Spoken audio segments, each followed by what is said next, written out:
Hi guys, welcome to our daily encounter.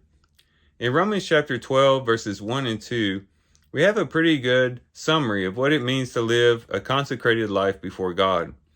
And these two verses deal with two things that we have to deal properly with if we want to live a consecrated life before God: the body and the mind. Both of these have to be dealt with properly.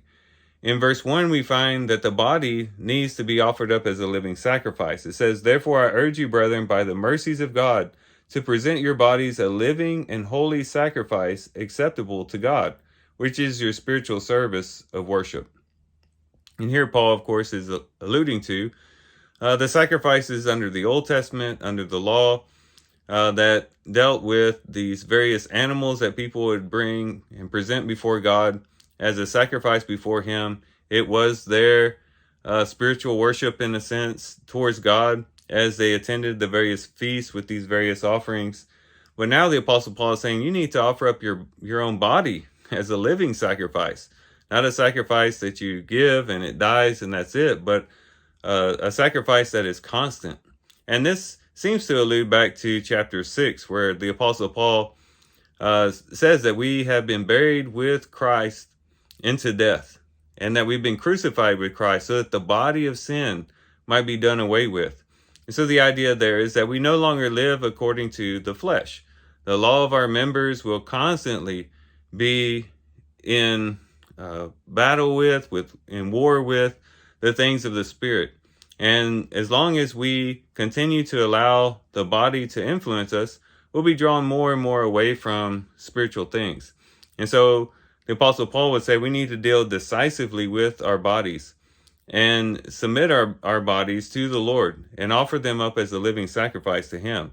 And so that's part of the battle, is putting the flesh to death, to treat the flesh as though dead, no longer listening to the flesh, the passions of the flesh and things like that, but putting those things aside. But then the second part deals with the mind. In verse 2 it says, "And do not be conformed to this world, but be transformed by the renewing of your mind, so that you may prove what the will of God is, that which is good and acceptable and perfect." So the second part deals with the mind, which seems to allude back to chapter 8. In chapter 8, the mind was one of the main topics that Paul talked about. He said that we are not to set our mind on the things of the flesh, but to set our minds on the Spirit. If we set our minds on the things of the flesh, it means death. But if we set our minds on the things of the Spirit, it means life and peace. And here, the Apostle Paul once again is encouraging us to transform our minds, to no longer have worldly minds that follow after the desires and the cares of this world, that thinks like the world, that wants to have the things of the world all the time, and basically has no space for God.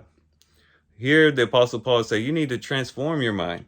Don't let it be conformed to the world, into the world's way of thinking, but allow your mind to be transformed in alliance with the will of God. And of course, one of the ways that we do that is by getting into God's Word and allowing God's Word to transform our minds as we not only read God's Word, but also meditate on God's Word and really take God's Word to heart and allow it to really seep in. As we think about it, meditate over it, pray over it, it begins to transform our mind. But not only that, as we use our minds then to pray to God, to offer up worship to God, to speak to God continually throughout the day, our minds begin to be transformed to no longer think like the world, but to begin to think like Christ and to be transformed in that way. And if we have these two things working together, if all day long and each and every day we are committing our bodies to death as a living sacrifice to God, no longer living according to the flesh, but according to the Spirit. And if we are allowing our minds to be transformed each and every day, to be more and more conformed to Christ and the things of Christ, then we will be living that consecrated life before God. And if we fail in either of those categories, then it's going to rob us of our awareness of our consecration to God, and we'll begin to drift away from God. And so this is something that's important each and every day, to offer our bodies as a living sacrifice, but also to have our minds transformed and to allow our minds to not be conformed to this world, but to be transformed by God himself. So these are some things we can reflect on and think about as we do our reading today. And with that, guys, I do thank you for watching the video today. Hope you guys have a great day. Love you guys. God bless.